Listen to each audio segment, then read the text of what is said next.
Hi everyone, গেছো দিদি আর একটা অ্যাডভেঞ্চারে বেরিয়েছে। তো আজকে আমরা যেটা যাব সেটা হচ্ছে টাওয়ার অফ লন্ডন। তো টাওয়ার অফ লন্ডনে যাওয়ার জন্য আমরা বাস করতে পারতাম, কিন্তু আমরা বাস না করে অ্যাকচুয়ালি থ্যাঙ্কস টু সুকু, কারণ সুকু তো নিজে ড্রাইভ করে বলে ওর একটা রোড সম্পর্কে বা রোড ম্যাপ সম্পর্কে জ্ঞান তো আছে, প্লাস ওর একটা খুব ভিভিড ইন্টারেস্ট আছে অ্যাবাউট দিস। তো ও আজকে ঠিক করেছে যে আমরা বাস রুটে না গিয়ে আমরা আজকে ফেরি করে টাওয়ার অফ লন্ডন যাব। তো কিভাবে যাব কি না আমি শিওর যে ফেরি করে যাওয়া, যদিও আমরা একটা রিভার ক্রুজ করেছি, but ferry is a public transport, তো ভীষণ এক্সাইটিং হবে ব্যাপারটা। তো কিভাবে যাব আমি সেটা একটু শুকুর কাছ থেকে শুনবো, কারণ ও ভালো করে ম্যাপ দেখে পড়াশোনা করে বুঝেছে যে অ্যাকচুয়ালি ও কিভাবে যেতে চায়। নেবারহুড যেখানে আমরা আছি ভীষণ সুন্দর, একটা ইচ্ছে আছে নেবারহুড নিয়ে ভিডিও করার। যাই হোক, একটু শুকুকে জিজ্ঞেস করবো আমরা কিভাবে যাচ্ছি আজকে। আমরা এখান থেকে আমরা টেমসের সাউথ ব্যাংকে আছি। আমরা এখান থেকে আগে টেমসের উল্টো দিকের ব্যাংকে যাব একটা ফেরি করে, সেখান থেকে ডাইরেক্ট ফেরি যায় to tower of London pier. তো ওইখানে যাব সোজা। আচ্ছা, তো এখন চলো ক্রস করি। আচ্ছা, কতক্ষণ লাগবে একটু বলে দাও। টোটাল আধ ঘন্টা লাগবে আমাদের। টোটাল আধ ঘন্টা লাগবে। তো আমাদের তো বাসে টিকিট করে গেলে আর একটু বেশি লাগতো। আচ্ছা, আমাদের এখানে টোটাল আধ তো ঘন্টা আমাদের মতো টিকিট সময় লাগে। কখন কাটা হ্যাঁ, আছে? বাসে গেলে একটু কম লাগে, আচ্ছা অনেক কম টাকা লাগে। এখানে অ্যাপ্রক্সিমেটলি দেখছিলাম এক একজনের 13 পাউন্ড মতো লাগবে। আচ্ছা, কিন্তু এটা একটা অন্যরকম এক্সপিরিয়েন্স হবে অবশ্যই। আমাদের জন্য। আর আমাদের ওখানে টিকিট কখন কাটা আছে? 11টা। 11টায়। তো এখন তো অসুবিধা নেই, 10টা বাজতে 5, তো আমরা অনেক আগেই পৌঁছানো উচিত। ওকে, থ্যাংক ইউ। এসছে, তো সবাই লাইনে যাচ্ছে। তো আমরা একজনকে জিজ্ঞেস করলাম, তিনি বললেন আমাদের অয়েস্টার কার্ড জাস্ট ট্যাপ করেই ওঠা যাবে। তো এখন সিঁড়ি টিড়ি লাগানোর প্রসেস চলছে, এই যে তোমরা দেখছো দড়ি বাঁধা হচ্ছে। এবার সিঁড়িটা জাস্ট নামিয়ে দেওয়া হবে সো দ্যাট আমরা উঠতে পারি আর কি। পালা, এবং এখানে এরকম ভাবে টাচ করে যাওয়া যায়। আমি আমার কার্ড টাচ করলাম, এন্টার দেখালো, এবং এই যে ফেরিতে উঠছি, উঠে গেছি। গুড, আমরা বাইরের দিকেই বসবো ঠিক করেছি, কারণ বাইরে থেকে ভিউটা অনেক সুন্দর দেখা যায়। তো আস্তে আস্তে সূর্য উঠছে। এই যে দুটো হাঁস ওখানে মনের আনন্দে সাঁতার কেটে চলেছে। তো একটু দেখাই, ওদিকে একটা উবার বোর্ড দেখা যাচ্ছে, এটা ভেতরের কেবিন। আমরা বসছি না আপাতত। এটা ডাবল ট্রি হিলটন যেটার কথা বলছিলাম আমি, তার ভেতর দিক দিয়ে আমরা এসছি, এবং এই ডকটার নাম হচ্ছে নেলসন ডক। তো এই এবার ছাড়বে, এই যে সিঁড়ি তুলে নেওয়া হচ্ছে। বেশ হাইফাই দেখতে একটা ছোটখাটো মতন জাহাজ চলে এলো, কিন্তু জাহাজ নয়, অ্যাকচুয়ালি বোট। তো এটার স্পিড ভীষণ ভালো ছিল, হ্যাঁ, and it was very very comfortable also. তো আমরা খুব তাড়াতাড়ি কিন্তু টাওয়ার অফ লন্ডন আমাদের ডেস্টিনেশনে পৌঁছে গেছি। তো আমি এখন যেখানে দাঁড়িয়ে আছি এটা হচ্ছে টাওয়ার অফ লন্ডন। এটা আজকে আমরা দেখতে এসেছি। তো টাওয়ার অফ লন্ডন অ্যাকচুয়ালি তার অনেকগুলো বিবিধ কাজ আছে। সেটা হচ্ছে, এক তো এটা হচ্ছে প্যালেস বা রাজপ্রাসাদ, দুই হচ্ছে এটা একটা ক্যাসেল বা দুর্গ, এবং 3 নম্বর এটা কিন্তু একটা প্লেস অফ এক্সিকিউশন অলসো, যেখানে একটা বড় প্রিজন ছিল এবং সেখানে প্রচুর প্রিজনারদের এক্সিকিউট করা হতো। তো এই জায়গাটার একটা ছোট্ট ইতিহাস তোমাদের সঙ্গে শেয়ার করতে চাই।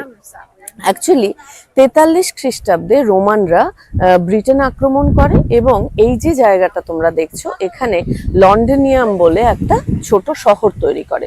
স্বাভাবিকভাবেই ছোট শহর তৈরি করার পরে ওরা আস্তে আস্তে এটা ডেভেলপ করার চেষ্টা করে, এবং যখনই একটা শহর তৈরি করার কনসেপ্ট যখনই এসছে, যারাই ইনভেড করে বিজয়ী হয়েছেন, বিজয়ীরা সবসময় ওই যে জায়গাটা দখল করেছে সেটাকে সুরক্ষিত করার জন্য একটা ওয়াল তৈরি করার প্রয়োজন বোধ করেছে। তো ঠিক আমার পেছনে যে ওয়ালটা তোমরা দেখতে পাচ্ছ সেটা হচ্ছে রোমান ওয়াল, এবং রোমানরা এই লন্ডনিয়াম সিটিটাকে বা শহরটাকে সুরক্ষিত করার জন্যই কিন্তু এই ওয়ালটা তৈরি করেছিল, এবং এটার ধ্বংসাবশেষ এখনো কিছুটা আছে। এই ওয়াল তৈরির কাজটা 225 খ্রিস্টাব্দের মধ্যে হয়ে যায়। তো এইভাবেই তো চলছিল, রোমানরা চালাচ্ছিল এভাবেই। কিন্তু তার 800 বছর পরে যখন উইলিয়াম দ্য কনকারার এলেন এবং এসে ব্রিটেন জয় করলেন, তখন তিনি স্বাভাবিকভাবেই যেটা চাইবেন সেটা হচ্ছে, এটা অলরেডি একটা ফোর্টিফাইড একটা জায়গা ছিল, যার একটা ওয়াল ছিল, ফলে সিটি সুরক্ষা বা শহরের সুরক্ষার দিক থেকেও এটা অনেক বেশি সুরক্ষিত জায়গা ছিল।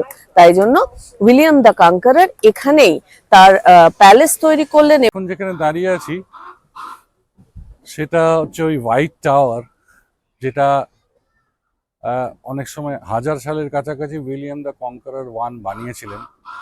এর একটা বিউটি হচ্ছে তখনকার কালে এর এন্ট্রেন্সটা অনেকটা উঁচুতে, আর পুরোটা একটা কাঠের সিঁড়ি দিয়ে উঠতে হয়।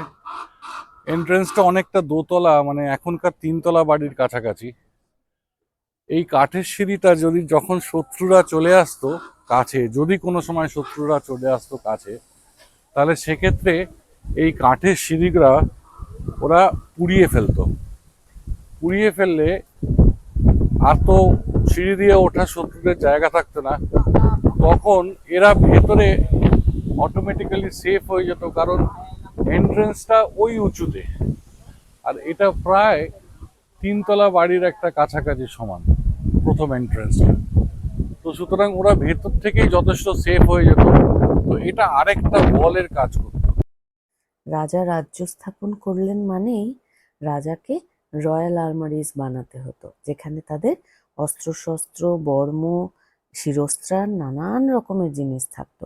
তো এখন যে ঘরটা দেখছো সেটা হচ্ছে টাওয়ার অফ লন্ডনের রয়্যাল আর্মারিজ। এখানে কিং হেনরি এইটের অস্ত্রশস্ত্র বর্মওয়ালা একটা প্রথমেই আমরা এই যে সাদা ঘোড়াওয়ালা দেখতে পাচ্ছি, এছাড়াও কত রকম যে অস্ত্রশস্ত্র ছিল সে আর বলার কথা নয়। যাই হোক, হোয়াইট টাওয়ারে রয়্যাল আর্মারি দেখতে খারাপ লাগছিল না, ভালোই লাগছিল। তো রয়্যাল আর্মারি দেখার পরে আমরা যেটা দেখলাম সেটা হচ্ছে দ্য ক্রাউন জুয়েলস, যেখানে রাজা রানীদের বিশাল সোনা গয়নার ভান্ডার থাকে। ছবি তোলা অ্যালাউড না, তাই জন্য ছবি দেখাতে পারলাম না। তো যেটা দেখলাম সেটা হচ্ছে কোহিনূর। কোহিনূরটা আহ, ঠিক ঠিক করে কোহিনূরটা ডিসপ্লে করা ছিল, আসল কোহিনূর আই উইল সে। তো দেখে একটুখানি খারাপই লাগছিল। অ্যাকচুয়ালি আমি ইতিহাস বইতে পড়েছি যে কি পরিমাণ সম্পদ মণিমুক্ত ভারতবর্ষ থেকে ড্রেন অফ ওয়েলথ বা সম্পদের বহির্গমন হয়েছে। তো সেটা এত চাকচিক্য, এত রকম জাঁকজমক এবং এত মণিমাণিক্য, ভারত থেকে আসা প্রচুর মণিমাণিক্য দেখে এটাই মনে হচ্ছিল যে ভারতের দারিদ্র্যের পেছনে বা দারিদ্রতার পেছনে এটাও কিন্তু একটা বিরাট বড় ভূমিকা ছিল। তো যাই হোক, দুঃখের কথা বলবো না, কিন্তু কোহিনূর দেখতে অসাধারণ ছিল। বাইরে একটা রেপ্লিকা ছিল, তারপরে আসল কোহিনূর দেখলাম ভেতর থেকে। ইট ওয়াজ ফ্যান্টাস্টিক, এটা বলার অপেক্ষা রাখে না। এবং কোহিনূর যে ব্রিটিশরাই শুধু আনেনি, তার আগে অনেক হাত বদল হয়েছে, সেটা জাস্টিফাই করার জন্য বা সেটা বলার জন্য পেছনে কিন্তু কন্টিনিউয়াসলি হাত বদলের ইতিহাসটাও স্ক্রিনে আমরা দেখতে পাচ্ছিলাম, যে কার হাত থেকে কার হাতে গেছে।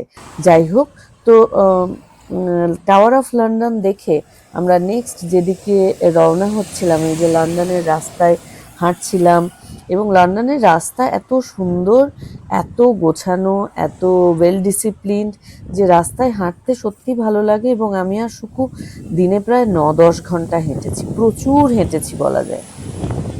টাওয়ার অফ লন্ডনের পরে এই যে সুন্দর রাস্তা দিয়ে হেঁটে যাচ্ছি, এবার আমরা রওনা হয়েছি বাকিংহাম প্যালেসের দিকে।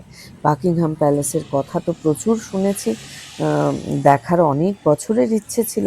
তো ফাইনালি সুন্দর টুকটুক করে হেঁটে, খুব সুন্দর ওয়েদার তোমরা দেখতে পাচ্ছ, তো বাকিংহাম প্যালেসের দিকে আমাদের যাত্রাপথ শুরু হয়েছিল। আমাদের টিকিট বাই দ্য ওয়ে আগে থেকে করা ছিল, তাই জন্য গিয়ে টিকিট কাটতে হবে এসব হাঙ্গামা কিন্তু আমাদের মোটেই ছিল না। তো আমি দাঁড়িয়ে আছি দ্য গ্রেট বাকিংহাম প্যালেসের সামনে। বাকিংহাম প্যালেস আসলে লন্ডনের, এটা royal family residence plus united কিংডমের যে মনার্ক তার অ্যাডমিনিস্ট্রেটিভ হেডকোয়ার্টার্সও এটা, বা প্রশাসনিক কেন্দ্র। তো এখানে এটা একটা প্যালেস যেখান থেকে এখনো রেগুলার কাজকর্ম চালানো হয়, সেই কারণেই কিন্তু এই প্যালেসের ভেতরে কোনো ফটোগ্রাফি, কোনো ভিডিওগ্রাফি কিচ্ছু অ্যালাউড না, কারণ এখানে কাজ করা হয়। তো এটার একটা ছোট্ট ইতিহাস আমি বলি তোমাদেরকে, সেটা হচ্ছে 1703 সালে ডিউক অফ বাকিংহামের জন্য এই প্যালেসটা তৈরি করা হয়, এবং এটা 150 বছর ধরে এটা কিন্তু একটা প্রাইভেট ওনারশিপে ছিল। তার অনেকগুলো বছর পরে 1761-তে জর্জ তিনি তার প্রিয় রানী শার্লটের জন্য এটা অ্যাকোয়ার করেন এবং এই একটা হিউজ প্যালেস তৈরি করেন, এবং এই প্যালেসটার তখন নাম হয় কুইন্স হাউস, যেটা কিনা আগে নাম ছিল বাকিংহাম হাউস। তো এটার ভেতরে আমি আগেই বললাম ফটোগ্রাফি অ্যালাউড না, তাই সেভাবে হয়তো ছবি দেখাতে পারবো না, ওদের ওয়েবসাইট থেকে আমার কিছুটা দেখানোর ইচ্ছে আছে। কিন্তু এই যে 19th সেঞ্চুরির ভেতরের যে ডেকোরেশনটা হয়েছে, সেটা জন ব্যাশ নামে একজন আর্কিটেক্ট করেছেন, এবং শুনেছি এটা একদম চোখ ফেরানো যায় না, এত সুন্দর architectural style, mostly English style, কিছু ক্ষেত্রে ফ্রেঞ্চ স্টাইলও আছে। তো আমি এবার ভেতরে যাব, এবং ভেতরে গিয়ে কিছু যদি সম্ভব হয় তাহলে তোমাদের সঙ্গে শেয়ার করব, আর ইতিহাসের কচকচি নয়, পরে যদি আবার কিছু এই চারিদিকের দৃশ্য দেখাতে দেখাতে যদি কিছু ইনফরমেশন বলতে পারি তাহলে সেটাও চেষ্টা করব। চলে এসো। বলাই বাহুল্য, ভেতরের ছবি তুলতে পারিনি, এবং ভেতরে তো ছবি তোলা অ্যালাউড না, কিন্তু ভেতরে ঢুকে এত চাকচিক্য মণিমাণিক্য দেখে এতটাই বিমুগ্ধ হয়ে গেছিলাম যে ছবি তোলা গেছিল কিনা, যেত কিনা সেটাও মনে ছিল না। যাই হোক, ভেতরের অভিজ্ঞতা খুবই ভালো ছিল। সারা পৃথিবীর অত্যন্ত গুরুত্বপূর্ণ প্রচুর ছবি, প্রচুর মিলিটারি ম্যাপস, অসম্ভব গুরুত্বপূর্ণ হিস্টোরিক্যাল কিছু ম্যানাস্ক্রিপ্ট, সেগুলো সমস্ত কিছু কিন্তু দেখতে পেলাম। এখন যে জায়গাটা দেখছো এটা হচ্ছে গার্ডেন ক্যাফে। এই জায়গাটা প্যালেসের ঠিক বাইরে, তাই আমরা পুরো প্যালেস দেখে ঘুরে ক্লান্ত হয়ে এখানে লাইন দিচ্ছিলাম যে যদি কিছু হালকা ফুলকা খাবার পাওয়া যায়। ইপসার দৌলতে এরকম ব্রিজিটান এবং অন্যান্য যেগুলো সিরিজ দেখি সেগুলোতে এরকম ইংলিশ গার্ডেন আর প্যালেসের পাশে বসে খাওয়া ইত্যাদি প্রভৃতি অনেক দেখেছি। তো ভাবতে ভালো লাগছে যে actually I am feeling blessed about it, feeling privileged also, যে আমার জীবনে এরকম একটা সৌভাগ্য হয়েছে। এবং বাকিংহাম প্যালেসের গার্ডেন ক্যাফের প্রচুর নাম শুনেছি, পড়েছি, মুভিতে দেখেছি, তো সেখানে এসেছি এবং বসেছি, এবং আমি একটা এই যে বাকিংহাম প্যালেস লেখা আছে এরকম একটা কফি খাচ্ছি, এবং কফিটা আমি আজকে নিয়েছি হচ্ছে মোকা। তো গুচ্ছখানেক চকলেট দিয়েছে, absolutely not good for my health, কিন্তু হু কেয়ার্স। তো ভীষণ ভালো কফি, তো ভীষণ ভালো লাগছে। এখানে বসে আছি, এবং এটা একটা টেন্টের মতন, এই যে তোমরা দেখতে পাচ্ছ বোধহয়, এই যে একটা হোয়াইট টেন্ট, এটাও আমি প্রচুর সিরিজ এবং সিনেমাতে দেখেছি, যেরকম যখন কোনো গার্ডেন পার্টি হয় তখন এরকম টেন্ট এর পাশে, টেন্টের নিচে অনেক খাবার টাবার থাকে। তো আর এমনিও আমার রমকম খুবই ফেভারিট, নেটফ্লিক্সের যত মানে বাচ্চাদের আর কি প্রেম মার্কা সিনেমা আমার বিরাট পছন্দ। তো যাই হোক, সব মিলিয়ে I am really enjoying it, তাই ভাবলাম তোমাদের সঙ্গে একটু শেয়ার করি। এখন যেখানে দাঁড়িয়ে আছি এটা হচ্ছে এদের একটা স্পেশাল গার্ডেন ট্যুর হয় যেটা আমরা নিয়েছি, এবং 45 মিনিটের একটা ট্যুর হবে। তো শুনে একটু হাত পা কাঁপছে যে এতটা হাঁটা আর কি, সারাদিন হাঁটার পরে আবার 45 মিনিট। কিন্তু তোমরা এখানে দেখতেই পাচ্ছ খুব সুন্দর গার্ডেন, চারিদিকে একদম সবুজ, এবং মাঝে মাঝে ওয়াটার বডি দেখতে পাচ্ছি, যেমন হয় আর কি ইংলিশ গার্ডেন।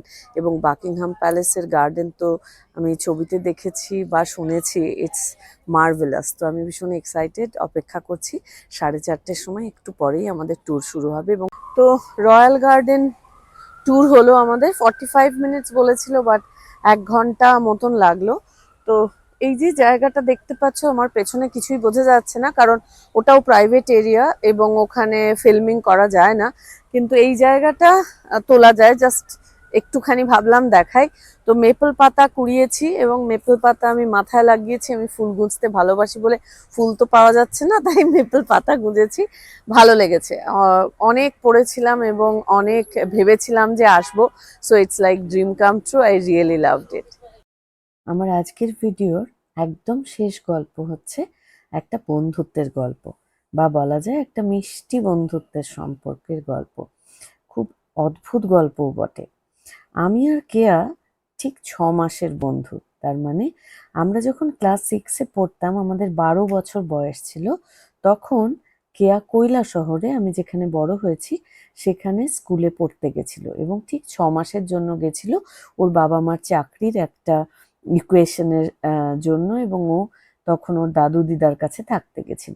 তো ঠিক 6 মাস ও কৈলাসহরে ছিল, এবং আমার সঙ্গে ওর দেখা ওই 12 বছর বয়সে জাস্ট 6 মাসের জন্য। এবং ওই 6 মাসে আমরা ভীষণ ভীষণ ক্লোজ হয়ে গেছিলাম। এবং 12 বছর বয়সের পরে আমার এর পরে প্রথমবার দেখা হলো। নাও আই এম 49, সঙ্গে আমার ঠিক 37 বছর বাদে দেখা হলো। মনেই হচ্ছিল না 37 বছর বাদে দেখা হচ্ছে। কেয়ার যে কি অসম্ভব ফটোগ্রাফিক মেমোরি, ওর সব মনে আছে। ক্লাস 6-এ ওই 12 বছর বয়সে আমি ওকে কি করেছিলাম, ও কতটা আনকমফোর্টেবল ছিল প্রথম দিন গিয়ে, আমি নাকি ওকে বিরাট কমফোর্টেবল করেছিলাম। যাই হোক, কত গল্প যে হলো। আর সঙ্গে এই যে ছবি দেখছো তোমরা, কত যে খাওয়ালো ওর husband Shripad. He is a very very good human being. ভীষণ ভালো লাগলো। এত বছর পরে দেখা হয়েও মনে হলো না কিন্তু যে আমরা এত বছর পরে দেখা করলাম। ওদের বাড়ি হচ্ছে ওয়াটফোর্ডে, লন্ডন থেকে একটু দূরে। তো আসার সময় দেখছিলে তোমরা, আমরা আমরা ট্রেনে করে, টিউবে করে আসছিলাম, এবং এই যে জায়গাটা দেখছো এটা কেয়ার বাড়ির এরিয়া। ভীষণ সুন্দর জায়গায় ওরা থাকে।